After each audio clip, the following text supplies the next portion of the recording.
दोस्तों नमस्कार, मैं हूं सुमित कुमार।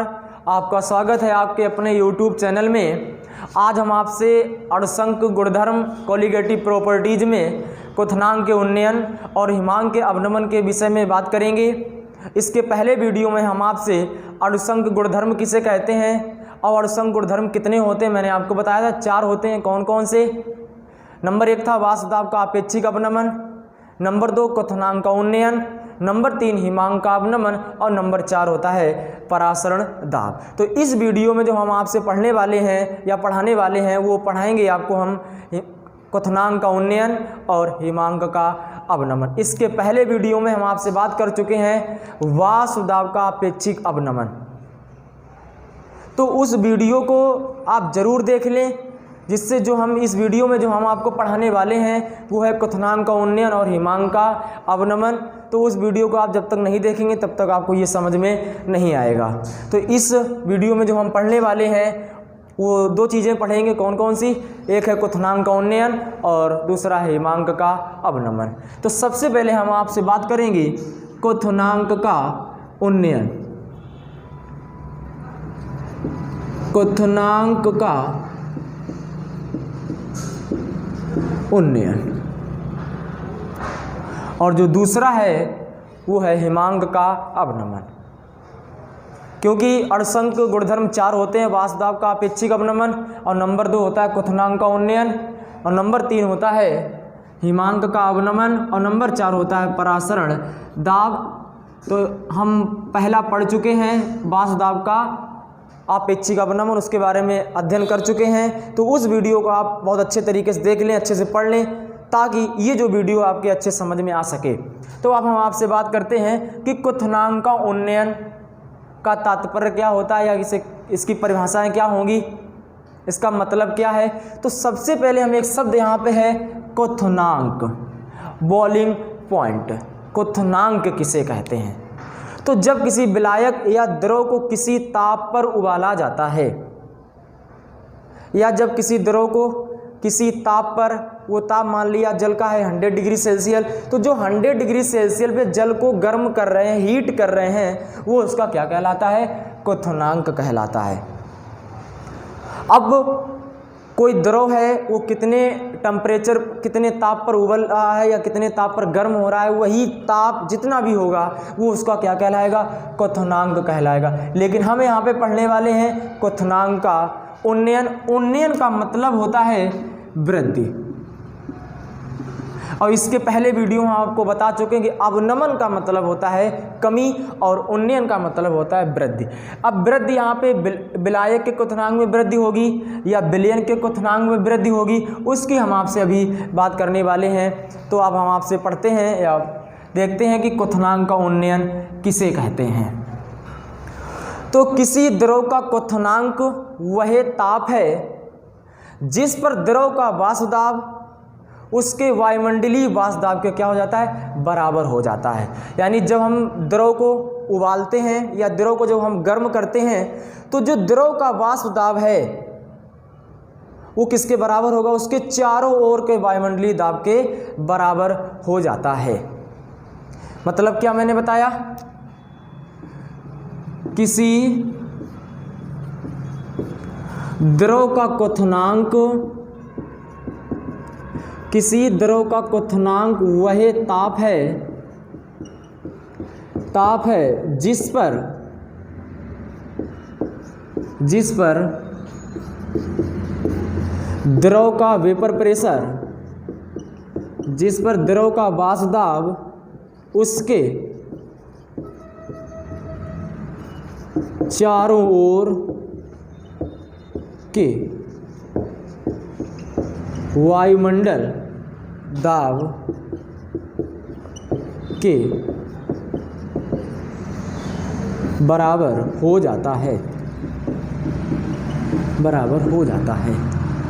इसका मतलब क्या हुआ कि किसी द्रव का क्वथनांक वह ताप है जिस पर द्रव का वाष्पदाब उसके चारों ओर के वायुमंडल दाब के बराबर हो जाता है। यानी कि जब किसी द्रव को हम हीट करेंगे, किसी विलायक को हीट करेंगे, उसे टेम्परेचर देंगे कितना 100 डिग्री सेल्सियस है या 20 डिग्री सेल्सियस है, तो जब वो द्रव को गर्म करेंगे तो द्रव क्या होगा, जो उसका वाष्प दाब होगा, जो उसका वेपर प्रेशर होगा, वो क्या होगा, एक वायुमंडल दाब या उसके जो चारों ओर का वायुमंडल दाब उसके क्या होगा, बराबर हो जाएगा, जिससे द्रव किसमें, वाष्प में परिवर्तित हो जाएगा।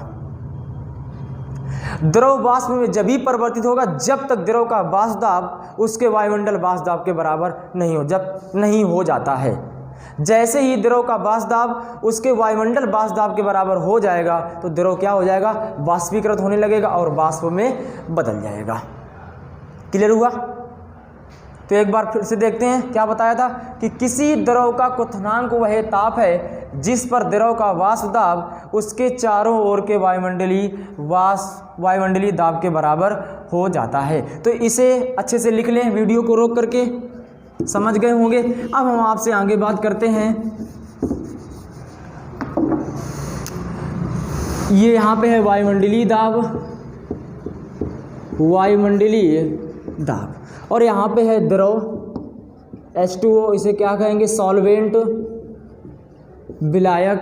इसे क्या किया, उबाल रहे हैं, यानी द्रव का वाष्प दाब इसे क्या किया, 100 डिग्री सेल्सियस पे उबाला या गर्म किया, तो इसका जो वाष्प दाब किसके बराबर हो गया, वायुमंडलीय दाब के बराबर हो गया। अब यहाँ पे इसमें क्या किया, NaCl मिला दिया, क्या तैयार हो गया, विलयन तैयार हो गया ठोस के रूप में NaCl, तो यहाँ पे क्या होगा, विलयन होगा। अब यहाँ पे समझे, यहाँ पे द्रव था, द्रव को क्या 100 डिग्री सेल्सियस पे हीट किया, तो इसका जो वेपर प्रेशर था वो किसके बराबर हो गया, वायुमंडलीय दाब के बराबर हो गया, जिससे जो विलायक है या द्रव है वो किसमें, वाष्प में परिवर्तित हो जाएगा। लेकिन इसी द्रव में विलायक में क्या किया, किसी ठोस पदार्थ या किसी आवासशील पदार्थ को मिला दिया, तो क्या होता है, आपको पता है कि जब किसी आवासशील पदार्थ को किसी द्रव या विलायक में मिलाते हैं तो विलयन का वाष्प दाब कम हो जाता है। विलयन के वाष्प दाब को वायुमंडलीय दाब के बराबर लाने के लिए अधिक ऊष्मा की आवश्यकता होती है, यानी कि क्योंकि विलयन के वाष्प दाब को किसके बराबर करेंगे, वायुमंडलीय वाष्प दाब के बराबर करेंगे। अभी यहाँ पे जब जल को 100 डिग्री सेल्सियस पे हीट कर रहे थे तब वायुमंडलीय दाब के बराबर हो गया, जल किस में हो जाएगा, वाष्प में परिवर्तित हो जाएगा। लेकिन अब इस जल में क्या कर रहे हैं, NaCl को मिला दिया, किसी आवासशील पदार्थ को मिला दिया, तो इसका जो वाष्प दाब होगा इसकी तुलना में कैसा होगा, अधिक होगा। यानी यहाँ पे जो विलयन का वाष्प दाब है वो कैसा हो गया, कम हो गया। तो विलयन के वाष्प दाब को वायुमंडलीय दाब के बराबर लाने के लिए अधिक ऊष्मा की आवश्यकता होगी, यानी कि यहाँ पे 100 डिग्री सेल्सियस है तो यहाँ पे कितना होगा, लगभग 105 डिग्री सेल्सियस या 110 डिग्री सेल्सियस या 105, यानी कि 100 डिग्री सेल्सियस से अधिक ताप चाहिए, तब इसका जो वाष्प दाब है किसके बराबर होगा, वायुमंडलीय दाब के बराबर हो जाएगा। तो इसका मतलब क्या हुआ कि जब किसी आवासशील विलेय पदार्थ को किसी द्रव विलायक में मिलाया जाता है तो विलयन का वाष्प दाब कम हो जाता है, लेकिन क्वथनांक का मान बढ़ जाता है। क्यों? क्योंकि जितना ताप देंगे विलयन का वाष्प दाब को बराबर करने के लिए, वायुमंडलीय दाब के बराबर लाने के लिए, तो विलयन का वाष्प दाब क्या होगा, बढ़ेगा। तो इसका वाष्प दाब बढ़ने के साथ साथ क्वथनांक का मान भी क्या होता है, बढ़ता है। तो इसका निष्कर्ष ये निकलता है कि विलायक की अपेक्षा विलयन का जो वाष्प दाब होता है कैसा होता है, अधिक होता है, जिसके कारण क्वथनांक में क्या हो जाती है, वृद्धि हो जाती है, यानी क्वथनांक के मान में क्या हो जाता है, बढ़ जाता है। तो आप याद रखें, हम यहाँ पे लिख रहे हैं, देखें मैंने आपको क्या बताया कि जब किसी आवासशील, यहाँ पे लिखेंगे, जब किसी आवासशील विलेय पदार्थ को किसी द्रव में मिलाया जाता है तो विलयन का वाष्प दाब कम हो जाता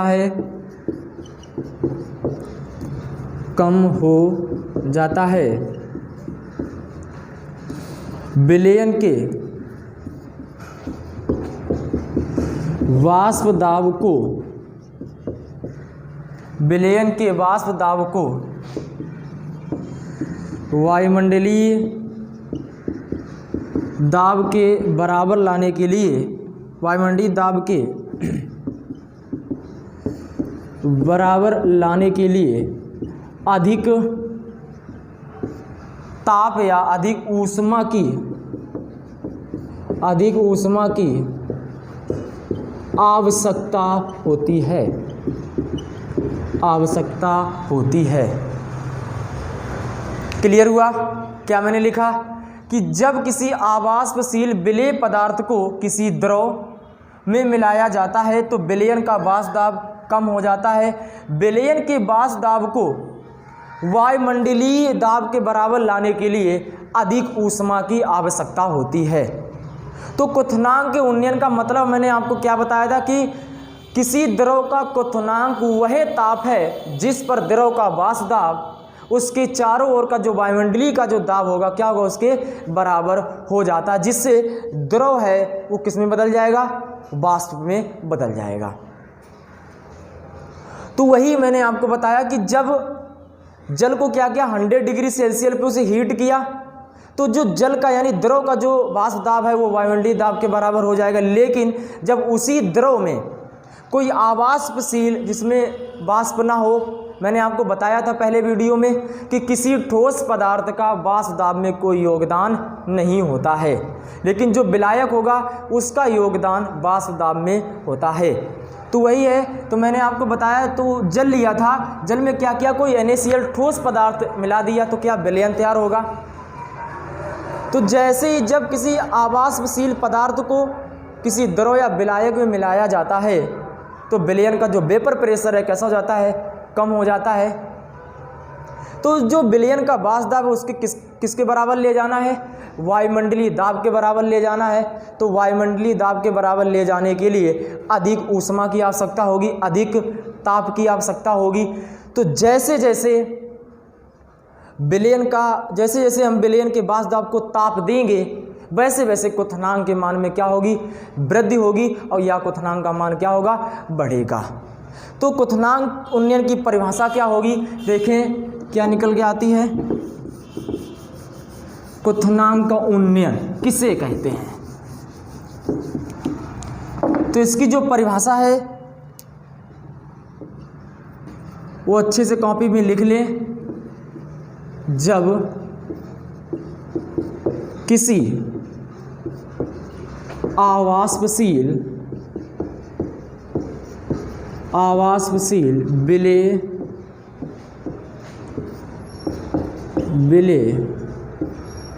पदार्थ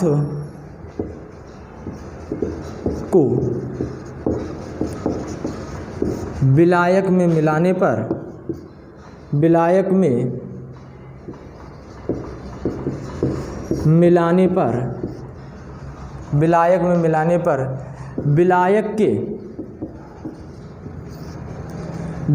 के क्वथनांक में हुई वृद्धि,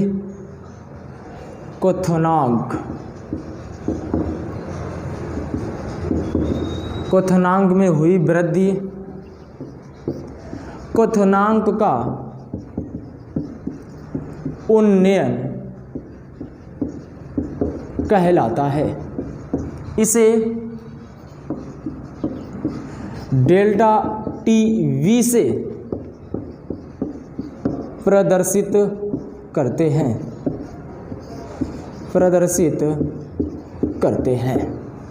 क्लियर हुआ? इसकी परिभाषा क्या मैंने बताई आपको, जब किसी आवासशील विलेय पदार्थ को विलायक में मिलाने पर, या ऐसे करके लिख सकते हैं यहाँ पे, जब किसी आवासशील विलेय पदार्थ को विलायक में मिलाया जाता है,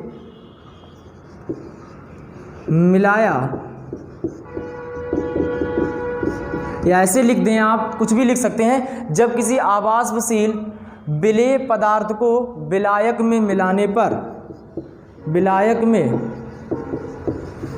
मिलाने पर विलायक के क्वथनांक में हुई वृद्धि क्वथनांक का उन्नयन कहलाता है। इसे डेल्टा टीवी से प्रदर्शित करते हैं। इसकी परिभाषा आपको क्लियर हो गई।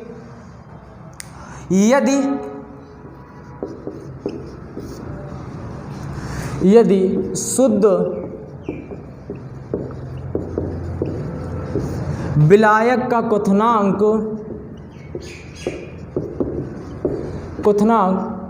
टीवी नॉट और विलयन का क्वथनांक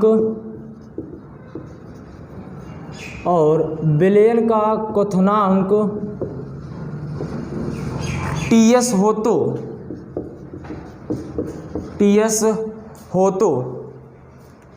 क्या बताया? यदि शुद्ध विलायक का क्वथनांक टीवी नॉट और विलयन का क्वथनांक क्या हो? टीएस हो तो, हम ऊपर लिख रहे हैं टीएस हो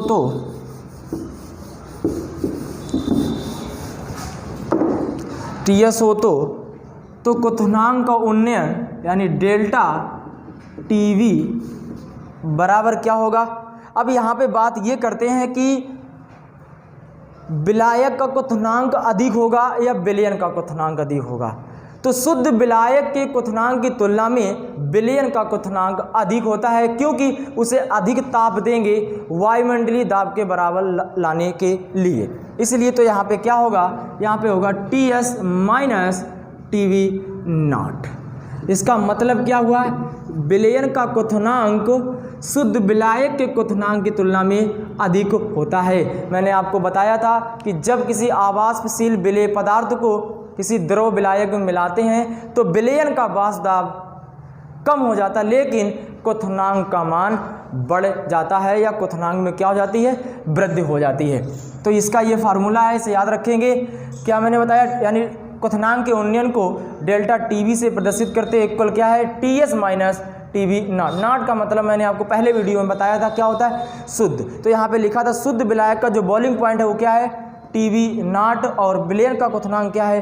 टीएस हो तो यह लिखा है आपका। तो आप क्वथनांक के उन्नयन को अच्छे से समझ गए होंगे।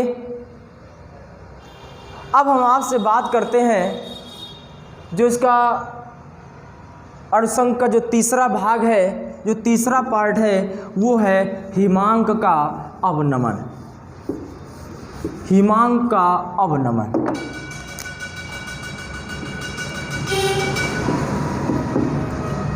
हिमांक का अवनमन। जो अणुसंघ गुणधर्म के जितने भी पार्ट हैं, हमने बताया था 4 पार्ट हैं इसके, वो बहुत ही इम्पोर्टेंट हैं। तो अब हम पढ़ने वाले हैं हिमांक का अवनमन। इसके पहले अभी मैंने आपको क्या पढ़ाया था? क्वथनांक का उन्नयन। उन्नयन का मतलब होता है वृद्धि और क्वथनांक का मतलब होता है द्रव का बॉइलिंग करना, द्रव का उबलना। और यहाँ पे हिमांक का मतलब होता है द्रव का जमना। अवनमन का मतलब होता है कमी। तो हिमांक का अवनमन किसे कहते हैं? इसका मतलब क्या होता है? तो हिमांक, सबसे पहले एक शब्द है यहाँ पे हिमांक। हिमांक का मतलब होता है द्रव का जमना, यानी जो द्रव का वाष्प दाब है वो किसके बराबर होगा? उसकी ठोस अवस्था के बराबर हो जाता है। यानी किसी द्रव का हिमांक वह ताप है जिस पर द्रव का वाष्प दाब उसकी ठोस अवस्था के दाब के बराबर हो जाता है। यानी कि जल को अगर 0 डिग्री सेल्सियस पे गर्म करें तो जल क्या हो जाएगा? जम जाएगा, वो ठोस अवस्था में परिवर्तित हो जाएगा। तो इसका सीधे सा अर्थ यही है कि किसी द्रव का हिमांक, किसी द्रव का हिमांक वह ताप है जिस पर द्रव द्रव का वाष्प दाब उसके ठोस अवस्था के दाब के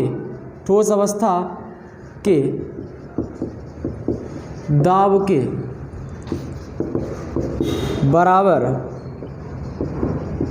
हो जाता है। जैसे ही द्रव का वाष्प दाब उसके ठोस अवस्था के दाब के बराबर आएगा तो द्रव क्या होगा, जम जाएगा। जब जम जाएगा तो किसके रूप में आ जाएगा, ठोस के रूप में आ जाएगा। क्लियर हुआ? क्या लिखा है, किसी द्रव का हिमांक वह ताप है जिस पर द्रव का वाष्प दाब उसके ठोस अवस्था के दाब के बराबर हो जाता है। जैसे ही द्रव या विलायक का वाष्प दाब उसकी ठोस अवस्था के दाब के बराबर आएगा, वो कितने टेम्परेचर पे आ रहा है वो उसका हिमांक होगा, तो द्रव क्या हो जाएगा, जम जाएगा और उसकी ठोस अवस्था के रूप का क्या कर लेगा, रूप धारण कर लेगा। क्लियर हुआ ये? अब हम आपसे आगे बात करते हैं।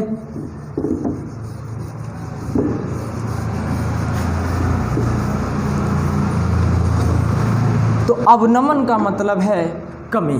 विलायक के हिमांक में कमी आएगी या विलयन के हिमांक में कमी आएगी, वो हम आपसे अभी बात करते हैं।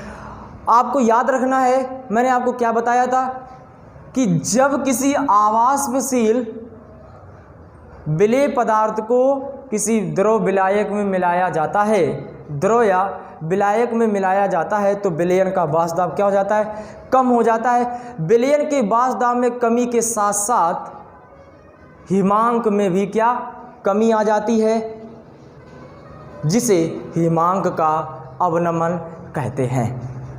इसके पहले मैंने अभी क्या बताया था आपको, यानी कि हिमांक वह ताप है जिस पर द्रव और ठोस अवस्थाओं में एक साथ या साथ साथ रह सकता है, या ये वह ताप है जिस पर ठोस एवं द्रव का वाष्प दाब कैसा हो, बराबर हो। इसके पहले मैंने आपको क्या बताया था कि किसी द्रव का हिमांक वह ताप है जिस पर द्रव का वाष्प दाब उसकी ठोस अवस्था के वाष्प दाब के बराबर हो जाता है। जैसे ही द्रव का वाष्प दाब उसकी ठोस अवस्था के वाष्प दाब के बराबर आएगा, तुरंत द्रव क्या हो जाएगा, जम जाएगा। या दूसरे शब्द में हम बोल सकते हैं कि किसी द्रव का हिमांक वह ताप है जिस पर द्रव एवं ठोस दोनों अवस्थाओं के साथ साथ रह सकता है, या यह वह ताप है जिस पर ठोस एवं द्रव दोनों के वाष्प दाब कैसे होते हैं, बराबर होते हैं या बराबर हो जाते हैं। क्लियर हुआ? तो हम यहाँ पे पढ़ रहे हैं हिमांक का अवनमन। अवनमन का मतलब होता है कमी। तो जब किसी आवासशील विलेय पदार्थ को विलायक में मिलाया जाता है तो विलयन के वाष्प दाब में कमी आ जाती है, जिससे हिमांक में भी क्या हो जाती है, कमी हो जाती है। क्योंकि विलयन के वाष्प दाब में जब कमी आएगी तभी तो द्रव जमेगा, यानी उसका टेम्परेचर क्या मुझे -डिग्री सेल्सियस पे लाना है। अगर उसके अधिक से ले जाएंगे तो द्रव क्या करेगा, बॉइलिंग करने लगेगा और वायुमंडलीय दाब के बराबर हो जाएगा। तो यहाँ पे अवनमन का मतलब है कमी। तो यहाँ पे विलयन के वाष्प दाब में क्या आ रही, कमी आएगी, जिससे हिमांक में भी क्या आएगी, कमी आएगी। उसी को कहते हैं हिमांक का अवनमन। हम यहाँ पे लिख रहे हैं, जब किसी आवासशील विलेय पदार्थ को किसी द्रव या विलायक, लिख सकते हैं, किसी द्रव में मिलाया जाता है तो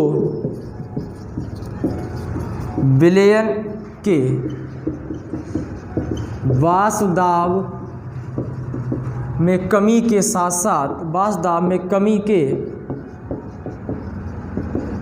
साथ हिमांक में भी कमी आ जाती है। हिमांक में भी कमी आ जाती है, जिसे इसी कमी को क्या कहते हैं, जिसे हिमांक का अवनमन कहते हैं। हिमांक का अवनमन कहते हैं। इसे डेल्टा टी एफ से, एफ का मतलब होता है freezing point, delta T F से प्रदर्शित करते हैं, प्रदर्शित करते हैं। तो इसकी परिभाषा क्या है? जब किसी आवासशील विलेय पदार्थ को किसी द्रव में मिलाया जाता है तो विलयन के बास दाब में कमी के साथ साथ हिमांक में भी कमी आ जाती है, जिसे हिमांक का अवनमन कहते हैं।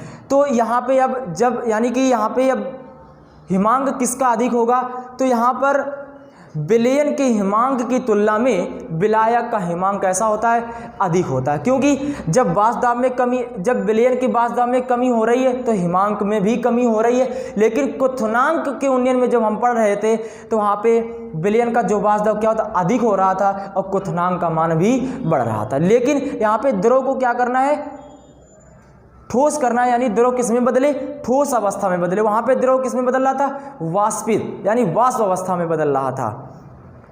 तो द्रव कब ठोस होगा या द्रव कब जमेगा, जब विलयन का बास दाब यानी जब द्रव का बास दाब उसकी ठोस अवस्था के दाब के बराबर हो जाता है।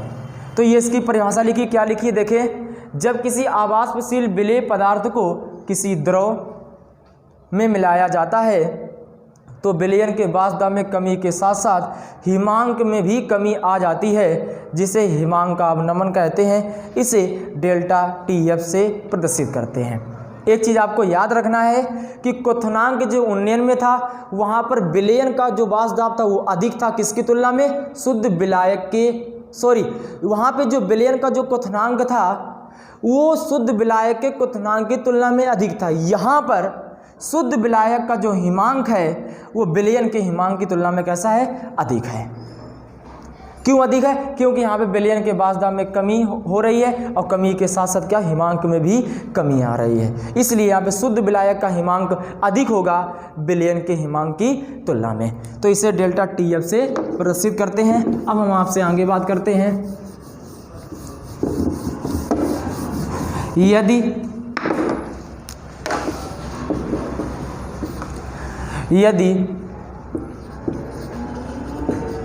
शुद्ध विलायक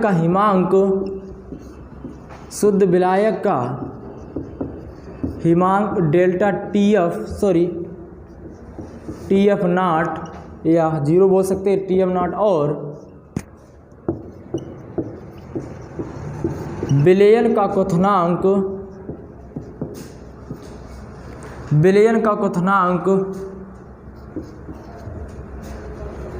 यहाँ पे टी एस कर